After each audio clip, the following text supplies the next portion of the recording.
अचानक या सगळ्यामुळं शिंदे पुन्हा म्हणजे आपली ताकद दाखवून हे करतायत.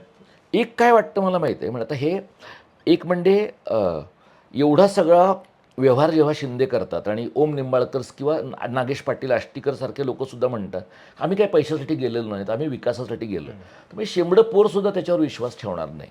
प्रश्न असा आहे की एवढा पैसा कोण घालतंय? आता एवढा पैसा यांचा स्वतःचा आहे, यांना मदत करणाऱ्या उद्योजकांचा आहे.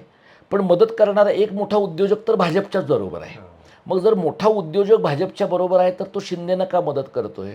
म्हणजे ज्या प्रकारची चर्चा राजकीय वर्तुळात आहे त्यानुसार असे कोण लोक आहेत?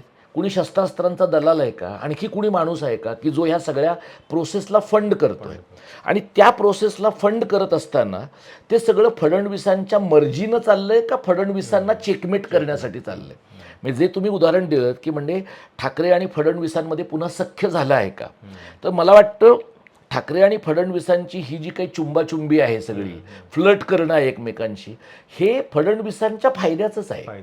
कारण तुम्ही ताडाच्या झाडाखाली उभं राहून दूध प्यायलात तरी लोकांना तुम्ही ताडी प्यायले असंच वाटतं. हा प्रॉब्लेम ठाकरेंचा आहे की ते सकाळी मराठीवादी आहेत, संध्याकाळी हिंदुत्ववादी आहेत. मध्येच त्यांना असं वाटतं की बाबा फडणवीसांशी दोस्ती होऊ शकेल. फडणवीसांशी दोस्ती करणं हे आत्महत्येला निमंत्रण आहे. हे त्यांनी शत्रू निवडावा लागेल, त्यांना शत्रू निवडावा लागेल. आणि त्या शत्रूंच्या यादीमध्ये शिंदे हा त्यांचा आत्ताचा शत्रू आहे. कारण त्यांनी पक्ष फोडलाय.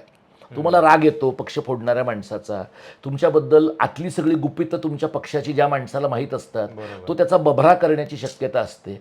पण ज्या गोष्टी शिंद्यांना माहिती आहेत त्या फडणवीसांना माहिती नाही आहेत का? त्यांनी दीर्घकाळ गृहमंत्रालय ताब्यात ठेवलंय. रश्मी शुक्लासारख्या बाईच्या मदतीनं त्यांनी फक्त लोकांच्या घरात CCTV कॅमेरे लावायचे, तेही केलं असेल, पण लोकांच्या फक्त घरात CCTV कॅमेरे लावायचं त्यांनी कमी केलंय. असा माणूस तुमचा मित्र कसा होऊ शकेल? म्हणजे गुजरातचे जे 2 सत्तेमध्ये आहेत ते तुमचे शत्रू आहेतच, कारण ते महाराष्ट्र धर्माचे शत्रू आहेत.